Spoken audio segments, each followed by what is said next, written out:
Hello dear friends, this is Dr. Deeptesh Patel and I'll be teaching you advanced internal combustion engine. In today's video session we are going to start a new chapter called measurement and testing of IC engine, in which we are going to study the different measurement techniques and how to test the IC engine to improve the performance of the engine. So particular for this video session we are going to see the measurement of the various parameters. But first of all, why do we need to measure the engine? Why do we need to test the engine?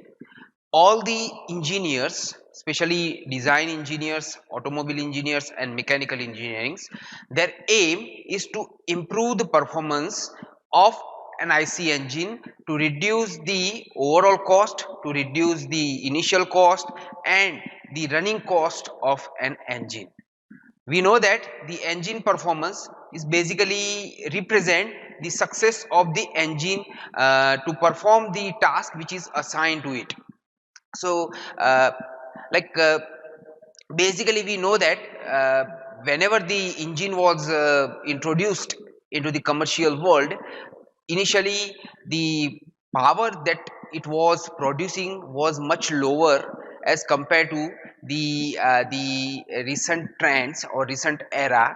Also the fuel consumption rate was much higher at that time, and emission was a worst in that case. So after the introductions of an engine, a lot of peoples have researched on it. They have worked on different parameters and they have came up with the new one which was quite efficient in performance as compared to the past.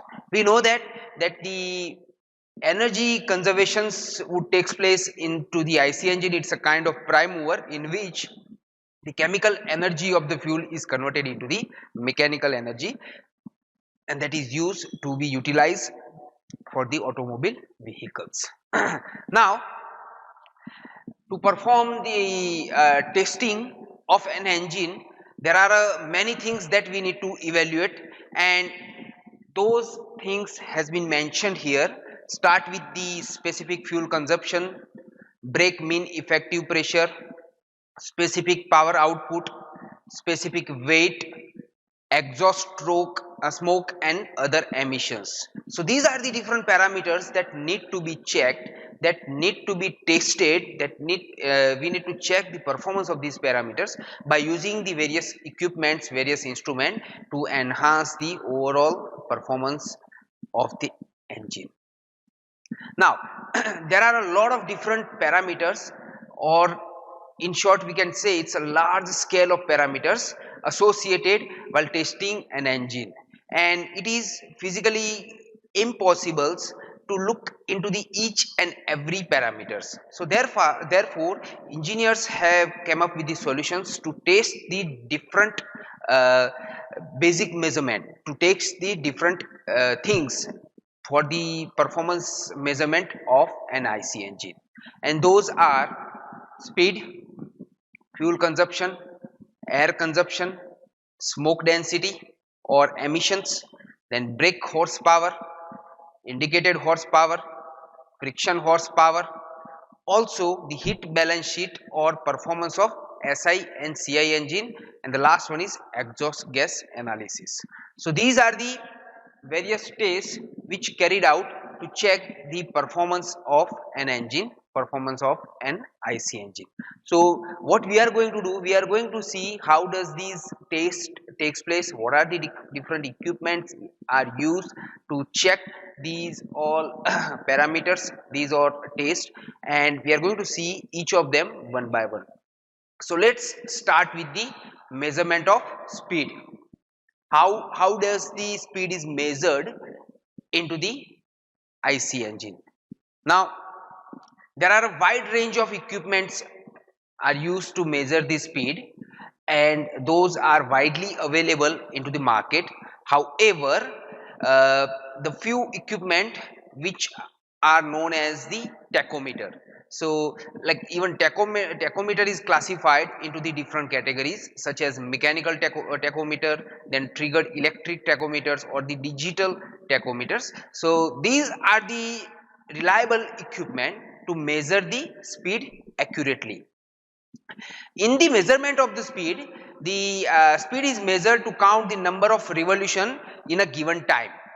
So basically by using this method we can accurately measure the speeds, and even many like modern engines are already fitted with these revolution counters which would give you the what is the measurement of the speed. So mechanical one is a contact type tachometer in which the tachometer tip is kept into the surface of the rotating equipment and that gives the reading straight away, while electrical or the digital tachometers measure the speed from the far distance. Now next is a fuel consumption measurement or measurement of the fuel consumptions. Now fuel consumptions can be measured in two different ways. First one is by determining the volume flow, and second one is by measuring the mass of fuels in a given period of time. So basically the first method is says that the fuel consumption of an engine is measured with the help of volume flow in a given time of interval, and then after once this volume is known we can multiply this volume with the specific gravity of the fuels, and this is how we can measure the uh, fuel consumptions. And also the readings are taken very oftenly at certain interval to measure to get the accurate value. Now there are different equipments are used to measure the fuel consumptions by volume, such as two-way glass chamber fuel measurement device, or the rotameter, or even the positive displacement meter. So these are the meters which measure the fuel consumptions with the concept on the concept of the volume flow.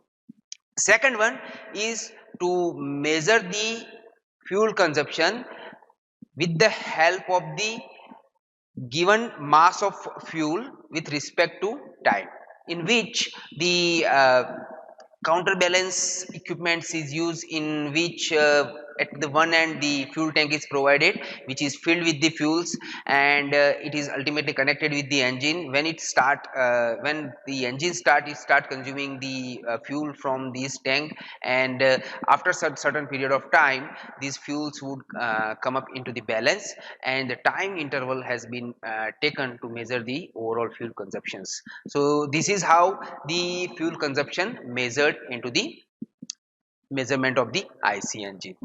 Next one is a air consumption measurement, or measurement of the air consumptions. Now it is quite difficult task actually to measure the amount of air consumed by the engine, because we know that the flow of the air inside the engine is pulsating because of the cyclic nature of the engine, and because the air is compressible, because we know that there are four different strokes of an IC engine, and the first stroke in which the air is sucked into the engine, which is known as the suction stroke, while the remaining three stroke do not consume any air at all. So therefore the overall flow of the air is pulsating in nature.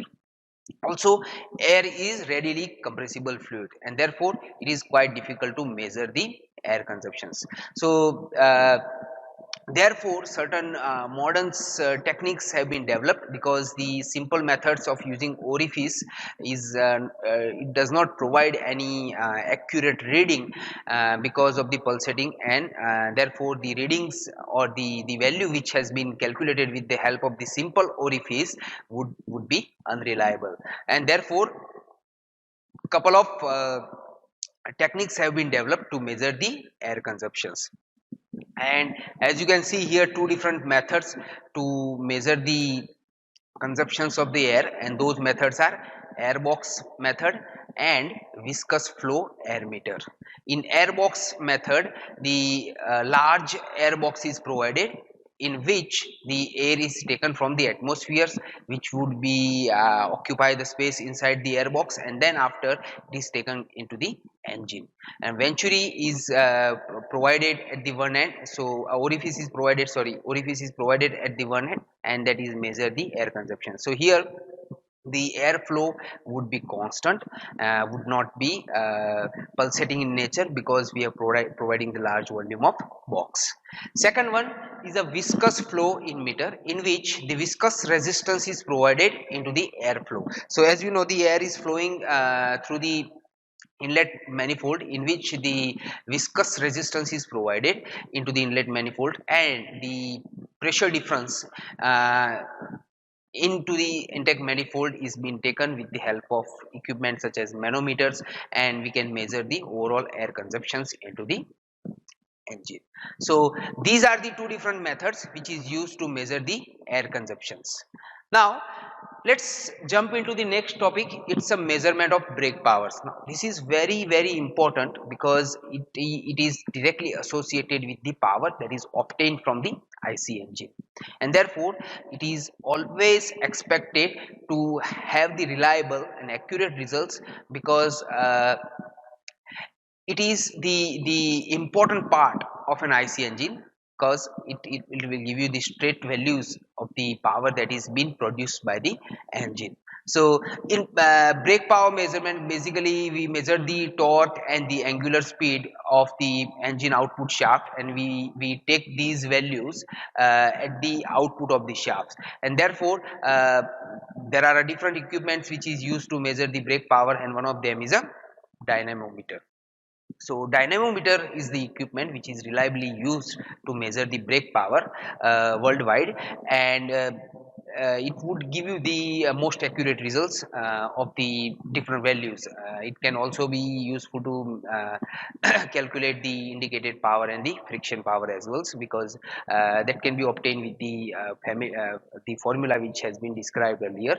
So here we are going to see the different types of the dynamometer. We know that the dynamometer can be classified in broad varieties, and there are two major types of the dynamometer. First one is a power absorption dynamometer, and the second one is transmission dynamometer. And then after we'll see the different types of the dynamometer which is following these two categories. So let's understand what is the absorption dynamometers and what is transmission dynamometers. So basically in absorption dynamometers, the absorb of the power output of the engine takes place, and these dynamometer is basically coupled with the IC engines. So all over the power which has been produced by the engine is being absorbed by the dynamometer, and then this power is dissipated as a heat from the dynamometer, and therefore cooling is necessary to be required into the such kind of the dynamometer. Some of the examples of the absorption dynamometers are given here, such as Prony-Beck dynamometer, rope brake dynamometer, or and hydraulic dynamometer. So basically this dynamometer is straight away coupled with the engine, and here whatever the power that is being produced by the engine is absorbed, and that is dissipated in the form of the heat, and the power is measured with the mathematical formula, and those formulas are different for the different types of the dynamometer. We are going to see these all dynamometer one by one. Second one is a transmission dynamometer. Now in transmission dynamometer, basically the power is transmitted to the load coupled to the engine after it indicates on the some type of the scales, and such kind of the dynamometer is also known as the torque meter. So like here you can find the values. You don't need to calculate these dynamometers manually. By using the certain formulas, you can get the values of the brake horsepower straight away by using the transmission dynamometer, because these value would be indicated into the scale. It may be analog, it may be digital, and the principles is to transmit the power from the engine. So these are the two different types of the dynamometers that we are going to see. We will see the different varieties of the dynamometer into the next video session. If you have any doubt, in this video session? You can write down in the comment box. Thank you very much.